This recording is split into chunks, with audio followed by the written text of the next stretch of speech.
누가복음 2장 25절부터 35절까지입니다. 한 절씩 교독해 나가도록 하겠습니다. 마지막 절을 같이 읽도록 하겠습니다.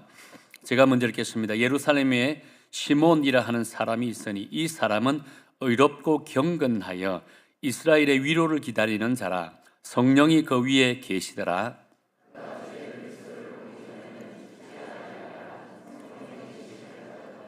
성령의 감동으로 성전에 들어가며 마침 부모가 율법의 관례대로 행하고자 하여 그 아기 예수를 데리고 오는지라. 주제여, 이제는 말씀하신 대로 종을 평안히 놓아 주시는도다. 이는 만민 앞에 예비하신 것이요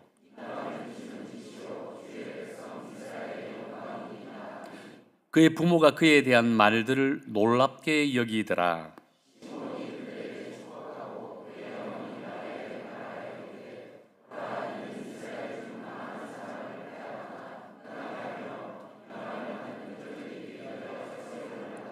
같이 읽겠습니다. 또 칼이 내 마음을 찌르듯 하리니 이는 여러 사람의 마음의 생각을 드러내려 함이니라 하더라. 아멘. 설교 마치고 나서는 또 선교 결단식이 있으니까 이건 꼭 기억해 주시기 바라고요. 오늘 이 시간에는 우리 장창수 선교사님 나오셔서 하나님 앞 귀한 말씀을 전하겠습니다. 우리 환영의 박수를 칠까요? 네.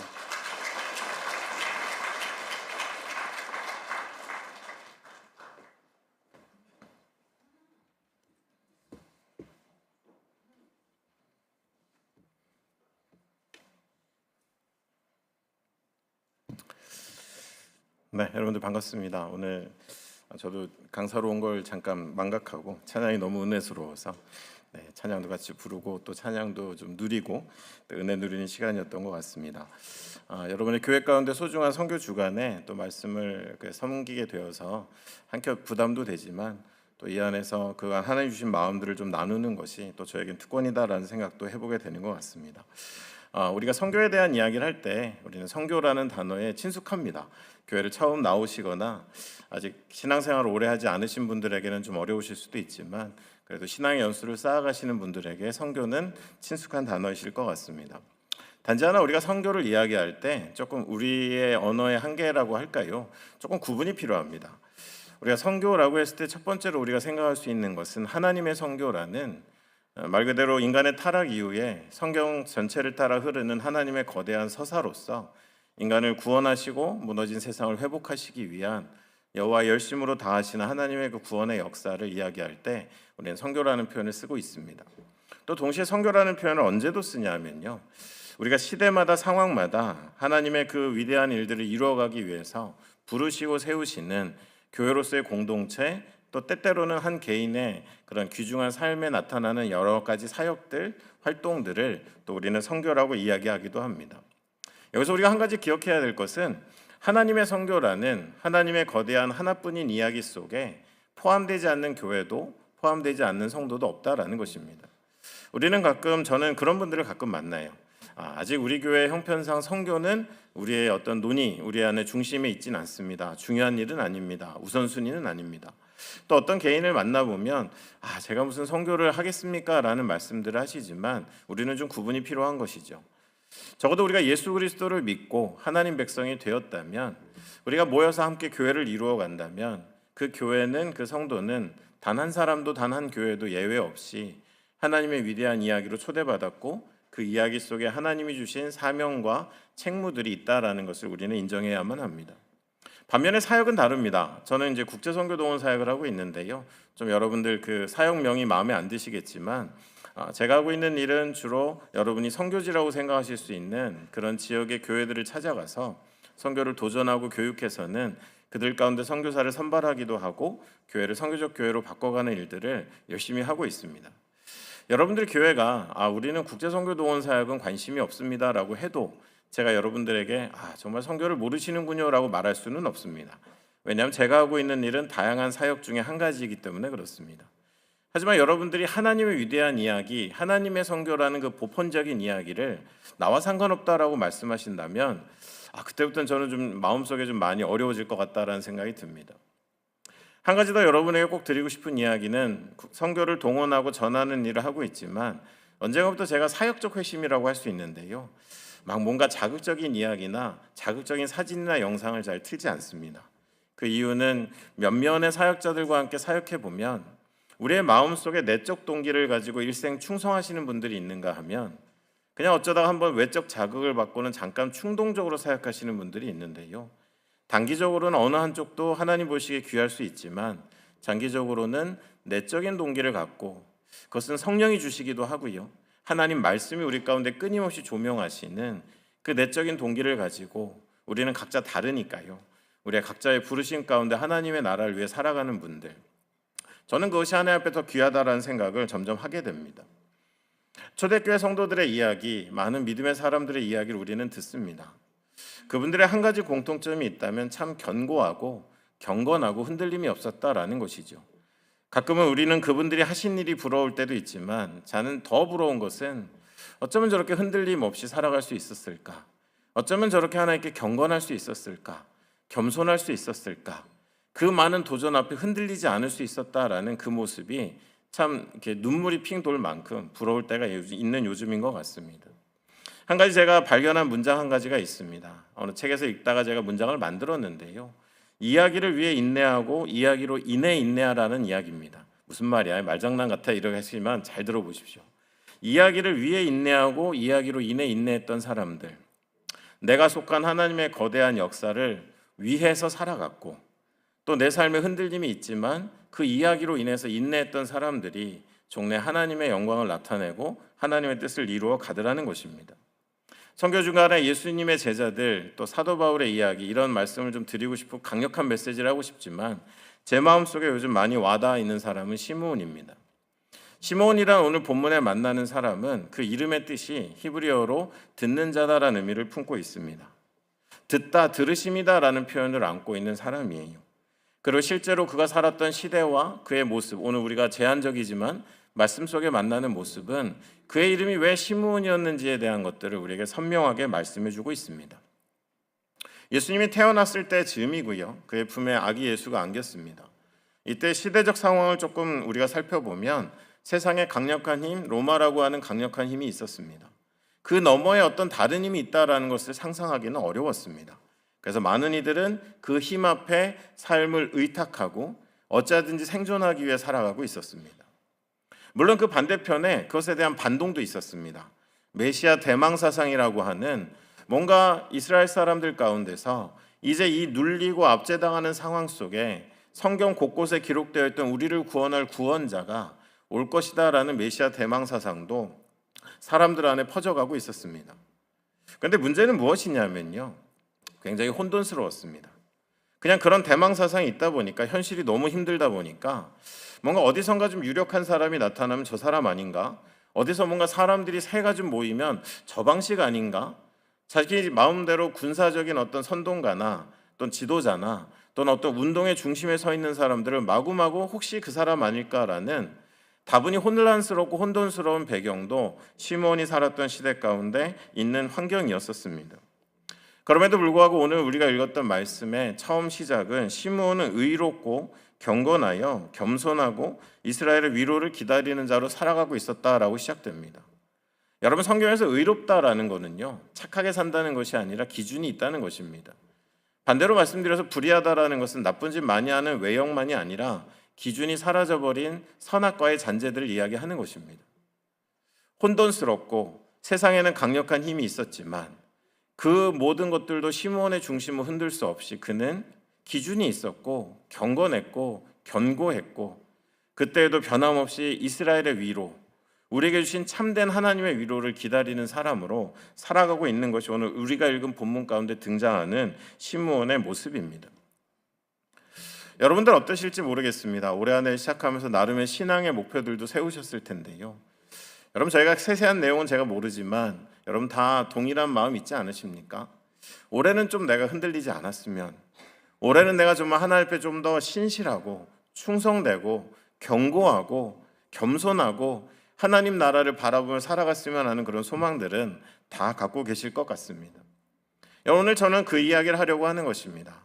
시므온이라는 한 사람을 통해서 우리가 어쩌면 많이 닮아 있는 혼돈스럽고 수많은 소문들이 있고 사람들이 이게 해결책이야 저게 해결책이야 라고 말하며 우리의 마음을 사분오열하게 하는 시대 가운데서 우리가 어떻게 살아갈지에 대한 이야기를 하려고 하는 것입니다. 첫 번째로 우리가 시므온을 바라볼 때 가장 먼저 이야기할 것은 그는 성령으로 인해 살아가는 사람이다라는 것을 기억할 필요가 있습니다. 오늘 본문의 일부를 제가 읽겠습니다. 25절에서 27절까지인데요. 예루살렘에 시므온이라는 사람이 있으니 이 사람은 의롭고 경건하여 이스라엘의 위로를 기다리는 자라. 성령이 그 위에 계시더라. 그가 주의 그리스도를 보기 전에는 죽지 아니하라는 성령의 지시를 받았더니 성령의 감동으로 성전에 들어가매 마침 부모가 율법의 관례대로 행하고자 하여 그 아기 예수를 데리고 오는지라. 자, 여러분들 우리가 이 장면을 쉽게 지나갈 것이 아닙니다. 이 짧은 말씀 속에 직접적으로 성령이라는 언급이 3번이나 등장을 합니다. 그는 성령과 늘 함께하는 사람이었습니다. 그리고 그의 생애는 그의 한순간이 아닌 그의 전생애가 성령의 인도하심을 받고 있다는 것을 우리가 알 수 있습니다. 그리고 예수님을 마주하는 이 장면에 그는 성령의 감동으로 일생을 성령과 함께하지만 또 중요한 순간에 성령의 인도하심을 받아서 아기 예수를 품에 안고 그 앞에 서는 장면이 나옵니다.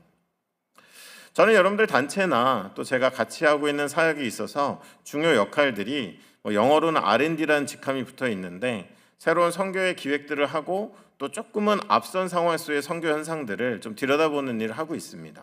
그래서 이렇게 말씀드리기가 거창하지만 맨날 머리를 쥐어뜯고 있습니다. 뜯은 결과가 이렇진 않습니다. 어쨌든 그렇습니다. 그러다 보니까 조금 선제적인 고민들을 하게 돼요. 그러다 보니까 가끔 돌아오는 질문은 지금 현재 선교계에 있어서 이슈는 무엇입니까? 우리가 2026년을 맞이하면서 우리가 무엇을 고민해야 될까요? 라는 그런 류의 질문들을 종종 받습니다. 항상 저는 많은 부분에 있어서 좀 우리의 자원의 부족에 대한 이야기를 하는데 동참해 온 것 같아요. 기독교가 약해지고 뭔가 교회가 좀 위축되고 재정이 줄어들고 또 선교를 헌신하는 분들이 줄어들고 그리고 젊은이들이 선교에 관심이 없다라는 이제는 누구나 할 수 있는 이런 이야기 속에 저도 같이 갇혀 있었던 것 같습니다. 그러다 어느 날 한 포럼을 준비하면서 여는 설교를 담당하게 됐는데요. 기도하며 하나님 앞에 나아가는데 하나님이 다른 방향을 보게 하셨어요. 자원의 부재, 충성이나 헌신의 부재도 중요하지만 어쩌면 우리는 성령의 존재감을 잃어버린 채 하나님의 일들을 하고 있지 않나라는 생각이 들었습니다. 우리는 사도행전을 잘 알고 있어요. 사도들의 그 여정을 기록했다라는 고유 명사를 갖고 있지만 실제로 사도행전은 성령행전입니다. 모든 그들의 걸음을, 그들의 앉고 섬을, 멈춤을, 방향을 바꿈을 또 자신이 가진 능력보다 더 큰 능력이 나타나는 모든 중심 가운데 그 상황 가운데 성령은 그저 교리 속에 있고 우리의 감정 속에 있고 어딘가에 들어봄직한 그런 하나님의 존재 방식이 아니라 실제하고 그들의 삶 가운데 사역 가운데 관여하는 하나님이셨다라는 것을 우리는 발견하게 됩니다. 1910년도에 세계 선교사 대회가 열리고 서구 선교를 주도해왔던 사람들은 그들이 갖고 있는 힘을 바탕으로 절대적인 우월감을 바탕으로 우리의 세대 안에 하나님의 나라를 이 땅에 이루자라는 어쩌면 그 당시에는 굉장히 벅찬 선언이지만 굉장히 당돌하고 어쩌면 하나님의 선교에 있어서의 중요한 것들을 놓쳐버린 선언을 했던 적이 있었습니다. 그리고 많은 이들은 곧 얼마 되지 않아서 우리의 걸음을 돌아보는 시간을 가졌습니다. 그리고 그들이 발견한 것은 하나님의 부재였습니다. 우리가 할 수 있는 것, 당장 드러낼 수 있는 것, 또는 내가 마치 아나니아와 삽비라처럼 그저 나의 삶의 일부만 들여도 당장 표현할 수 있는 것들로 가득 채워진 인간의 재량적 판단으로 이루어진 선교에 대한 반성이 일어났고 우리는 다시 하나님이 필요하다라는 절박한 그 간구와 그 절박한 상황 가운데 많은 세계 지도자들이 들어가게 되었습니다.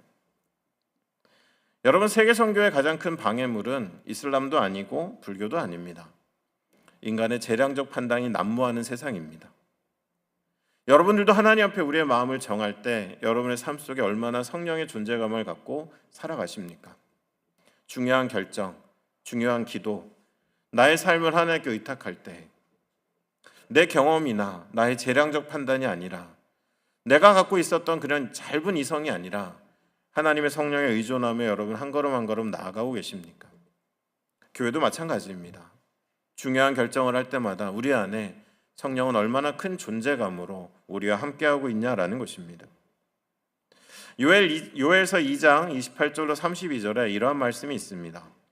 그 후에 내가 내 영을 만민에게 부어주리니 너희 자녀들이 장래일을 말할 것이며 너희 늙은이는 꿈을 꾸며 너희 젊은이는 이상을 볼 것이며 그때 내가 또 영을 남종과 여종에 부어줄 것이며 내가 이적을 하늘과 땅에 베풀리니 곧 피와 불과 연기 기둥이라. 여호와의 크고 두려운 날이 이르기 전에 해가 어두워지고 날이 핏빛과 같이 변하려니와 누구든지 여호와의 이름을 부르는 자는 구원을 얻으리니 이는 나 여호와의 말대로 시온산과 예루살렘에 피할 자가 있을 것이며 남은 자 중에서 나 여호와의 부름을 받을 자가 있을 것임이니라. 먼저 여러분들이 기억하실 것은 마지막 여호와의 날이 임할 때에는 여러분 구약 성경을 보면 왕이나 선지자나 유력한 몇몇 사람들을 위해 기름 부으는 장면이 나옵니다. 그러나 마지막 때에 하나님은 모든 사람들, 모든 육체에 하나님의 영을 부으신다는 거예요. 그저 너나 할 것 없이 몇 명의 영웅이 아닌 몇 명의 탁월한 사람들을 통해 일하시는 것이 아니라 마지막 시대로 다가갈수록 하나님은 하나님의 영을 모든 육체 가운데 부으셔서는 각자의 세대 가운데 각자의 역할 가운데 하나님의 영광, 하나님의 뜻을 바라보며 여러분 마지막 시대에 우리가 걸어갈 길이 꽃길은 아니거든요. 얼마나 많은 질문들과 도전들이 있습니까? 그때에도 하나님의 영에 붙들림 받은 사람들은 여호와의 이름을 부르고 그분으로 인하여 흔들리지 않고 경건하며 하나님의 이 땅 가운데 임하실 일들을 여러분 마라나타 찬양하신 것처럼 늘 소망하며 살아가는 사람들, 바로 그것이 성령의 사람들이 이 땅을 살아가는 모습일 거다라는 것입니다. 시므온의 시대처럼 너무도 조각조각난 소식들이 들려옵니다. 검증되지 않은 이야기가 쏟아지지요. 이게 해결책이다. 이 사람이 하나님의 사람이다. 여기가 저렇다. 여기 가야 된다라는 수많은 이야기들이 들려오지만 그런 와중에 우리는 혼미하지만 정말 중요한 것은 그저 몇몇 사람이 아닌 나에게도 하나님이 성령을 부으시기에 그 성령 가운데 내가 반응하며 살아가는 인생이 되어야 한다는 것을 여러분 꼭 기억해 주시기를 바랍니다. 사도행전 1장 8절을 보면 여러분 잘 아시는 말씀이 있습니다. 오직 성령이 너에게 임하시면 너희가 권능을 받고 예루살렘과 온 유대와 사마리아와 땅끝까지 이르러 내 증인이 되리라 하시니라 라고 되어 있습니다. 성령은 모든 사람들에게 부음받고 또한 하나님의 복음의 증인들을 세워가는 일들을 하고 계십니다. 여러분들 제자들이요, 예수님이 세우고 보내시기 전까지 그렇게 멋진 모습은 아니었습니다. 의심 많은 제자를 여러분 기억하실 겁니다. 늘 예수님의 말귀를 못 알아듣는 제자들도 기억나실 겁니다. 그런 제자들이 어떻게 땅끝까지 갈 수 있었을까? 여러분들 우리는 권능을 오해합니다. 성령이 임하였을 때 우리에게 임하는 권능은 매일 병 고치고 매일 귀신 쫓는 것이 아닙니다. 여러분 그렇게 우리는 못 삽니다. 정말 권능은 뭐냐? 혼미한 시대 가운데 우리가 누구인지 선명하게 알게 하는 것이 권능입니다. 가난해도 어려워도 내 안에 오늘이 마지막 날인 것 같은 도전이 밀려와도 예수의 제자들이 복음을 가지고 땅끝을 향한 여정을 멈추지 않을 수 있었던 그 능력은 내가 손만 대면 병이 낫고 내가 바라만 보면 귀신이 떠나는 능력이 아니라 어떤 상황 속에서도 나는 예수의 사람이다. 어떤 상황에서도 나는 복음의 증인이다. 나를 통하여 주님이 복음을 증거하며 하나님을 드러내신다라는 것을 잊지 않고 살아가는 사람들이 다시 한번 말씀드리지만 견고하고 경건하며 하나님의 소망을 바라며 살아가는 사람들의 모습으로 여정을 끝까지 완주한다라는 거예요. 이사야 61장 1절로 3절에서는 주 여호와의 영이 내게 내리셨으니 이는 여호와께서 내게 기름을 부으사 가난한 자에게 아름다운 소식을 전하게 하려 하심이라. 나를 보내사 마음 상한 자를 고치며 포로된 자에게 자유를 갇힌 자에게 노임을 선포하며 여호와의 은혜의 해와 우리 하나님의 보복의 날을 선포하여 모든 슬픈 자를 위로하되 무릇 시온에서 슬퍼하는 자들에게 화관을 주어 그 죄를 대신하여 기쁨의 기름을 그 슬픔을 대신하며 찬송의 옷으로 그 근심을 대신하시고 그들의 의의 나무와 곧 여호와께서 심으신 그 영광을 나타낼 자라 일컬음을 받게 하려 하심이라. 여러분 이렇듯 성령은요 말씀드린 것처럼 모든 이들 가운데 마지막 세대에 갈수록 몇몇이 아닌 모든 이에게 부음받고 그들을 복음의 증인으로 세우고 정체성의 혼돈과 수많은 어려움 가운데서도 내가 어떤 사람인지를 알고 살아가는 삶의 방식을 선택하게 하며 또한 이사야 말씀을 통해 보았을 때 이제 마지막 시대 여러분들 성교는 단순하진 않습니다. 너무도 많은 필요와 많은 고통과 많은 사람들의 아우성이 온 세계 가운데 울려 퍼질 때 우리는 다양한 모습으로 하지만 복음을 품은 자로 성령을 받은 자로 주님이 인도하시는 곳으로 나아가야만 한다라는 것입니다. 온 교회가 온전한 복음을 온 세상에 증거하자라는 복음주의 선교연합체의 구호는 바로 이와 같은 하나님의 성령의 존재감이 회복될 때 반드시 이루어지는 것이지, 그것이 없이 우리가 하는 몇몇의 캠페인만으로 우리가 그것을 이루어갈 수는 없다라는 거예요. 두 번째로 시므온은 구원 앞에 살아갔던 사람입니다. 28절로 33절인데요. 시므온이 아기를 안고 하나님을 찬송하여 이르되 주제여 이제는 말씀하신 대로 종을 평안히 놓아주시는도다. 내 눈이 주의 구원을 보았사오니 이는 만민 앞에 예비하신 것이요 이방을 비추는 빛이요 주의 백성 이스라엘의 영광이니이다 하니 그의 부모가 그에 대한 말들을 놀랍게 여기더라. 여러분 지켜보면 이렇습니다. 우리의 마음속에 품고 있는 소원이 우리의 모습을 바꿔갑니다. 당장은 비슷한 모습 같지만 마음속에 탐욕을 품은 분들은 안타깝게도 시간이 지나며 그의 모습이 탐욕스럽게 변해갈 수밖에 없습니다. 당장은 부족하고 어설프지만 그 마음속에 하나님의 나라와 하나님의 의를 소원하며 살아가는 사람들은 단기간이 아닐지 모르지만 그의 일생의 삶을 따라가 보면 그의 삶은 그 소원을 따라 변해가는 것들을 보게 됩니다. 시므온은 어려운 시대 가운데 있었지만 견고하게 하나님의 구원을 기다리는 사람이었습니다. 빛으로 예수가 오시기 전 혼돈과 암흑의 시대를 살았지만 시므온은 늘 말씀으로 전해진 하나님의 구원을 더 열망하며 살아갔습니다. 못 찾겠으니까 누가 돈을 벌어다 줄 사람, 못 찾겠으니까 누군가 군사를 일으킬 사람, 제각각의 사람들을 기대하고 기다렸지만 적어도 시므온만큼은 하나님의 말씀이 한 번도 벗어난 적이 없는 일관되게 말씀하시는 우리의 죄를 대신 지시며 비로소 우리 가운데 빛을 비추실 바로 그 구원을 소망하고 열망하며 기도하고 있었다라는 것입니다. 갈라디아서 4장 4절로 5절에서 바울도 이렇게 이야기합니다. 때가 참에 하나님이 그 아들을 보내 사하라고 이야기하며 우리로 아들의 명분을 얻게 하려 하심이다라는 말씀이 있습니다. 여러분 이 때가 참에라는 말이 중요해요. 그냥 오늘 예수님이 우연히 오신 게 아니라는 거예요. 하나뿐인 그 이야기 속에 하나님은 차근차근 우리에게 예수의 존재를 설명하셨고 예언하셨고 그림자를 우리에게 비추셨고는 이제 때가 참에 그 하나님의 정하신 때에 세상의 모든 사람의 죄를 지고 가실 하나님의 어린 양 예수 그리스도를 이 땅에 보내주셨다라는 겁니다. 여러분의 올해의 기도 제목 가운데 1번, 2번, 3번 많은 분들은 그 이상도 되시겠지만 하나님의 나라를 향한 그 소망함들이 담겨 있으십니까? 우리 주변에 당장의 나의 일상들의 삶 속에 피로들만이 가득 채워져 있지는 않습니까? 여러분 부탁드려 봅니다. 1월 얼마 안 지났습니다. 여러분이 붙잡는 기도 속에 하나님의 나라를 향한 열망의 기도 제목들을 꼭 담아주시기를 바랍니다. 그 소원이 우리를 바꿀 것입니다. 그 소원이 나를 변하게 할 것입니다. 당장 우리 속에 있는 많은 염려를 투영하는 기도 제목만이 아니라 때로는 점잖게 포장한 나의 욕심만을 드러내는 기도 제목이 아니라 여러분 둘러보십시오. 어떤 정치가 어떤 만큼의 돈이 얼마만큼의 사람의 탁월함이 이 땅에 고통하는 사람들의 모든 필요들을 채워갈 수 있겠습니까?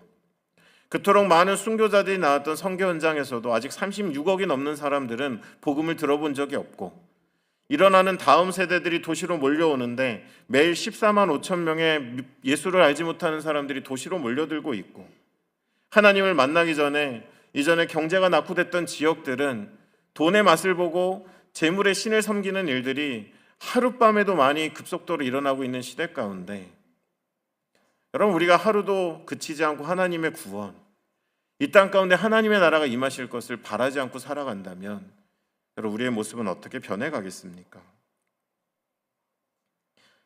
바로 시므온은 일생 그렇게 살아온 사람이었었습니다. 그리고 마지막 그는 소명 안에 살아갔던 사람인 것을 우리는 알 수 있습니다. 29절과 나머지 말씀을 읽어드리겠습니다.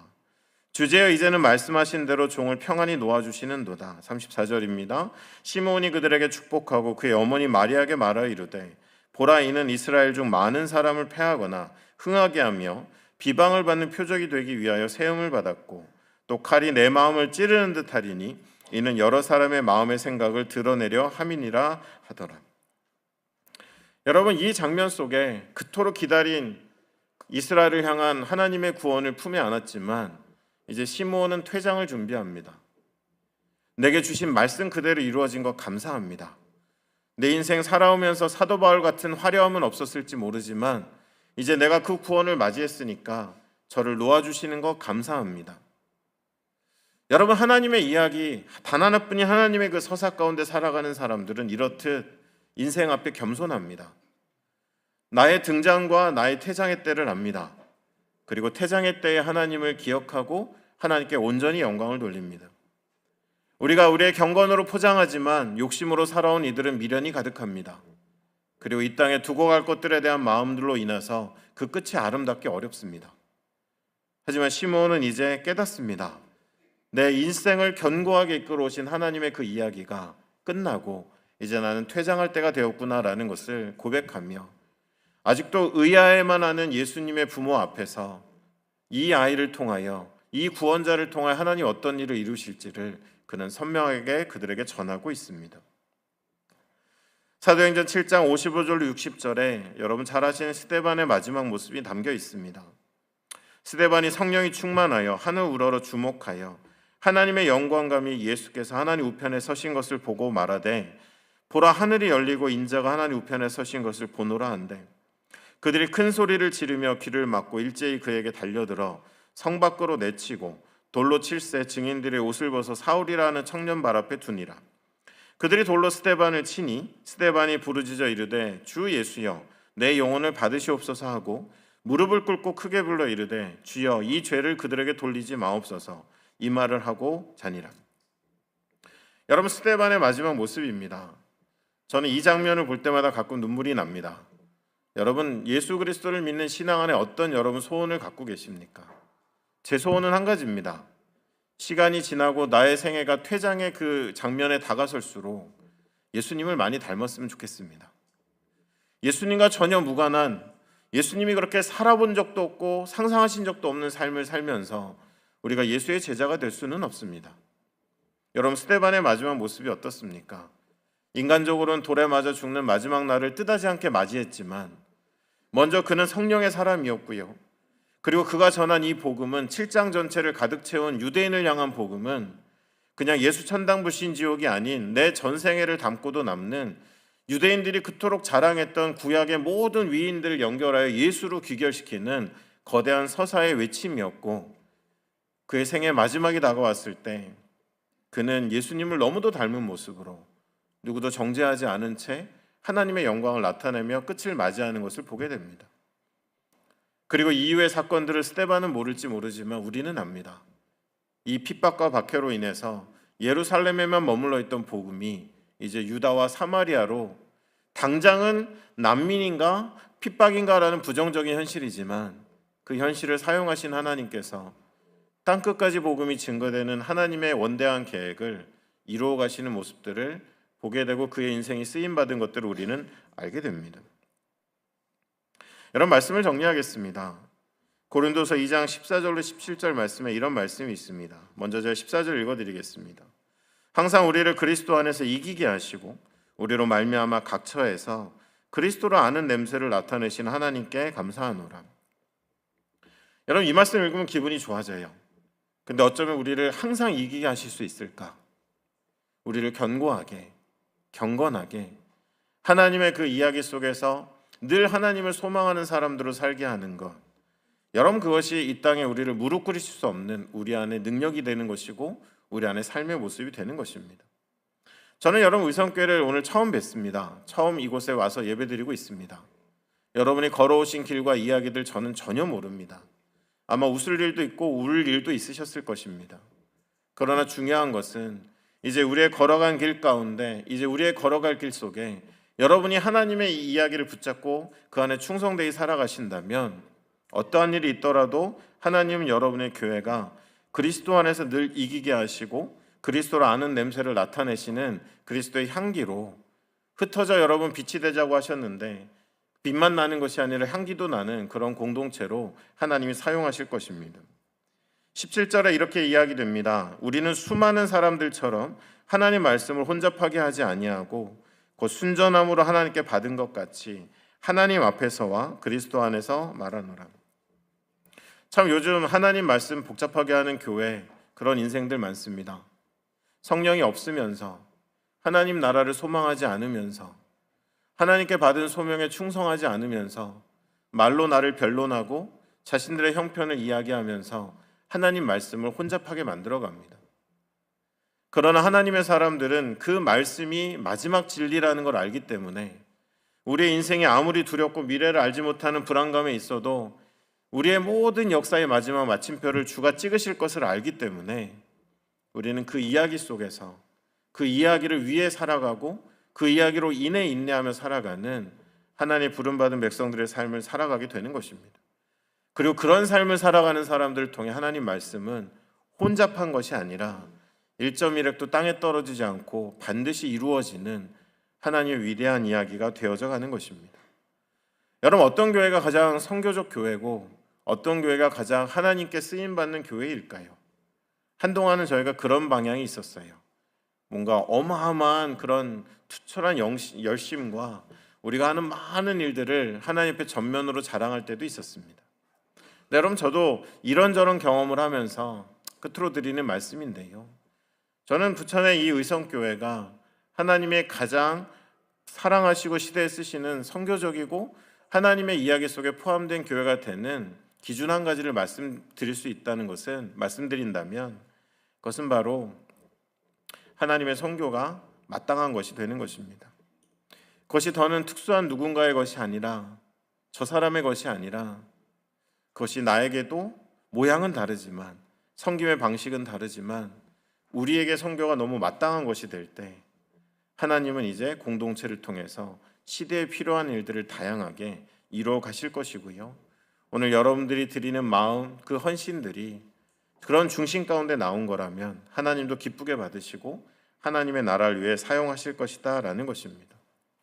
여러분, 서사 안에 살아가신 인생 되시기를 바랍니다.